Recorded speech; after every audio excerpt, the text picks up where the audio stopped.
You won't believe what my husband made me do. 3 men, one night. It was supposed to be a joke, but it almost ruined everything. It was a Friday night, one of those nights when you just want to relax, leave the stress of the week behind, and just be with the one you love.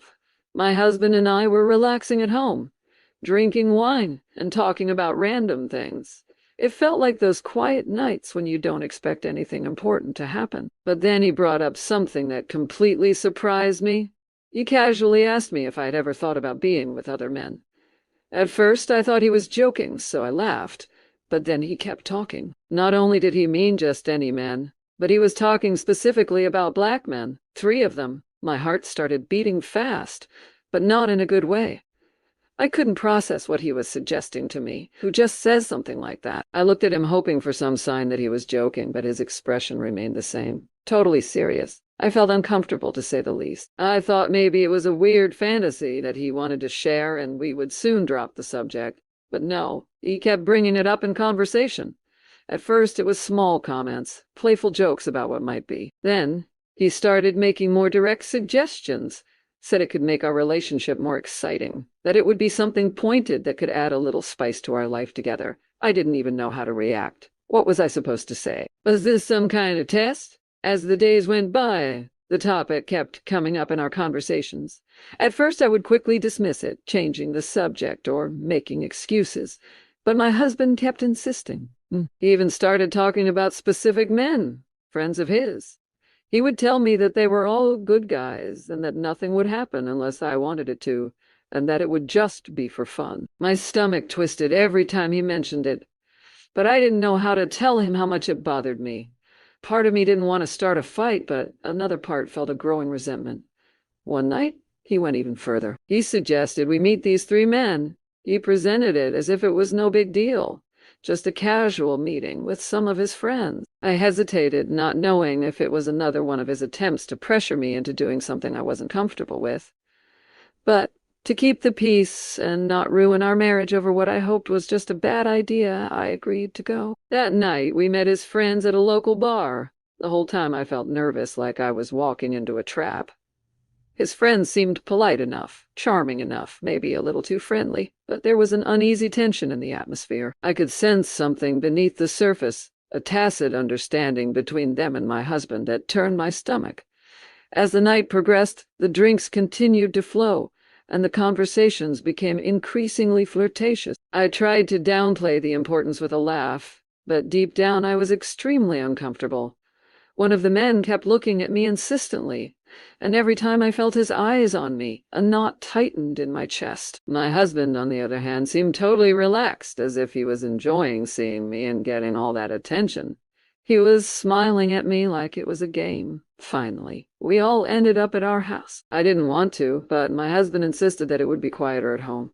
I couldn't shake the feeling that I was walking into something I wasn't ready for. Once in the house, the atmosphere changed. The boys were sitting on the couch joking around, but there was a tension in the air. I was in the kitchen trying to keep busy when one of them came in to help me clean up. He got too close. He was only inches away from me, and I could feel his breath on my neck as he bent down to grab a towel. My heart was racing again, but not in a good way. Then he whispered something in my ear. I couldn't hear everything he said, but enough to know that this wasn't just a friendly meeting anymore. I was trying something, and I could feel the situation getting out of control. My husband was in the other room, probably aware of what was going on, but he didn't seem to care. I froze. I should tell him to stop. I should call my husband already. But how would that look? My mind was spinning with a million thoughts, and my body was reacting in ways I didn't understand. I didn't know if it was fear, excitement, or both. I was on the verge of something dangerous. That's when I realized how deep I was in this situation.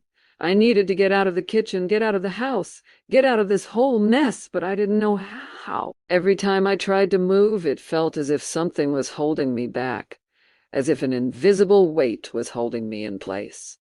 The air in the kitchen felt thick, almost suffocating. I needed to get out of there, but my feet seemed glued to the floor. The man next to me wouldn't back down, and the way he looked at me made my hair stand on end. He leaned even closer, his breath now in my ear, and whispered something else. This time I heard it clearly. "You seem to like this." That one sentence was enough to snap me out of my frozen state. I backed up quickly, hitting the counter behind me, trying to put as much distance between us as possible without making a scene.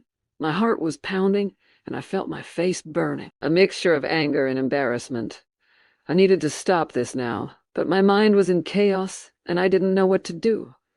I looked towards the door, hoping that my husband would come in, and maybe realize that things had gone too far.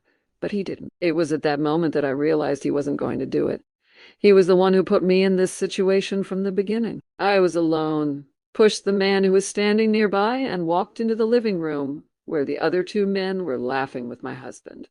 They didn't seem to notice the attention or the panic I was feeling. My husband looked at me and smiled, completely oblivious to the whirlwind inside me. Or maybe he knew and didn't care. I couldn't tell anymore.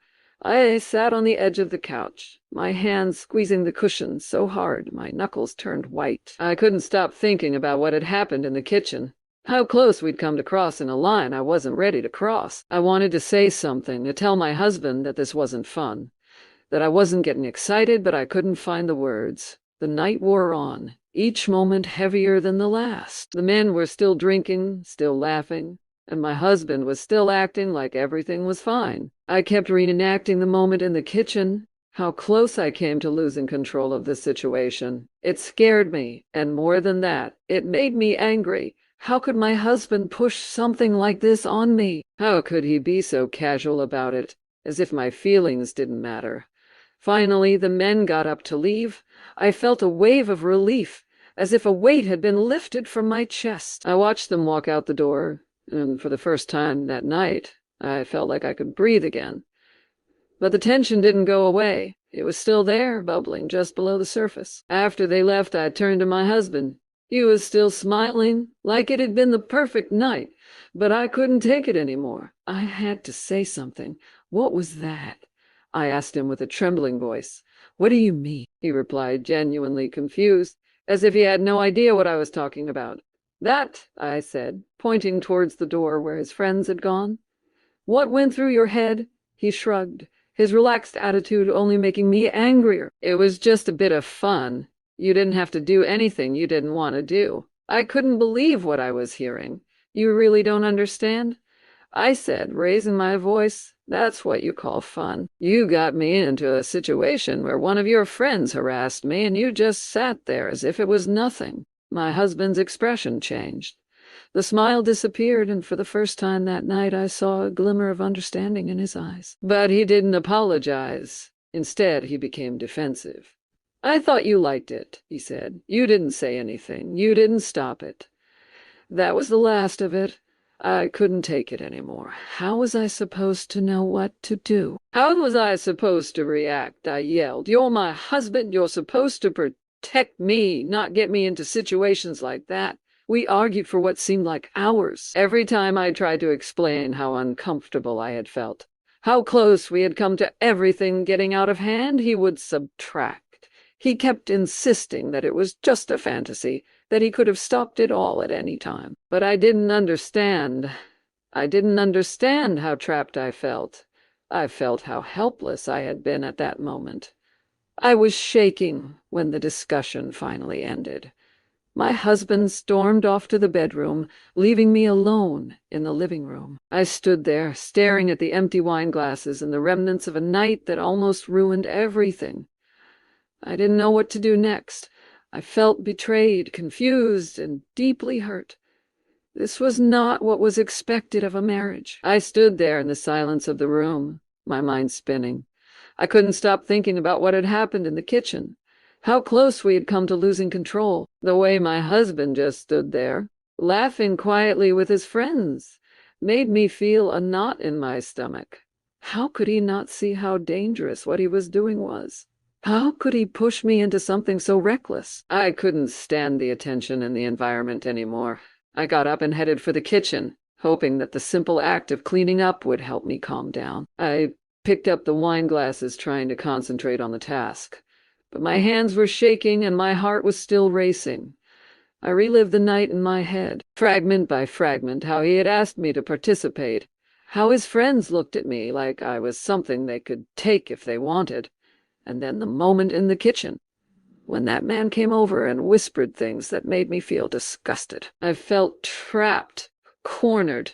It was as if I had frozen, unable to move or speak. I hated myself for not standing up to him, for letting things go so far.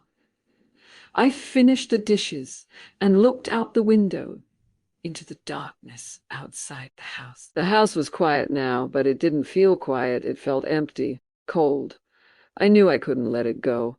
Something had changed between my husband and me, something that could not be ignored or hidden.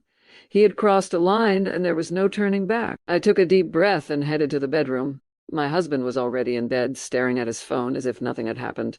He didn't even look up when I walked in. I stood there for a moment watching him, wondering how I could be so indifferent to everything that had happened, how I could be so blind to the damage and confusion I had caused. Finally, I could stand it no longer. "We need to talk," I said, in a calm but firm voice. He looked at me, raising an eyebrow. "About what?" he asked, as if he didn't know what I meant. "It's about what you did," I replied, sitting on the edge of the bed. He sighed and put his phone aside. "I told you, it was just a bit of fun. You didn't have to do anything you didn't want to." I shook my head, feeling the anger welling up in me again. "You don't understand. You got me into a situation I felt trapped in. You didn't care how I felt. You were too busy living out a fantasy, and you didn't think about what you were doing to me." He frowned and sat up a little straighter. "I thought you were okay with it. You didn't say no. I didn't know how I responded." The words came out before I could stop them. I didn't know how to say no without ruining everything, without making things even more awkward. I trusted you to protect me, to care about me, and instead you put me in a situation where I almost did something I would regret my whole life. He looked away, his expression impossible to read. For a moment, I thought he might apologize, that he would finally understand what he had done. But when he spoke, his words were cold. "You're overreacting. Nothing happened. You're making a big deal out of something that's not important." That was it. I couldn't go through with it. I couldn't keep pretending that everything was fine, that our marriage was fine. He had pushed me too far, and there was no going back. I got up, grabbed my phone, and headed for the door. "Where are you going?" he asked, his voice now crisp. I stopped in the doorway, my back to him. "I need space. I need to understand what I want, because right now I don't think I can go through with this." He said nothing, and I didn't look back. I left the bedroom, walked down the hallway and out the front door, breathing in the cool night air. As I stood there, taking deep breaths to calm myself, I realized something.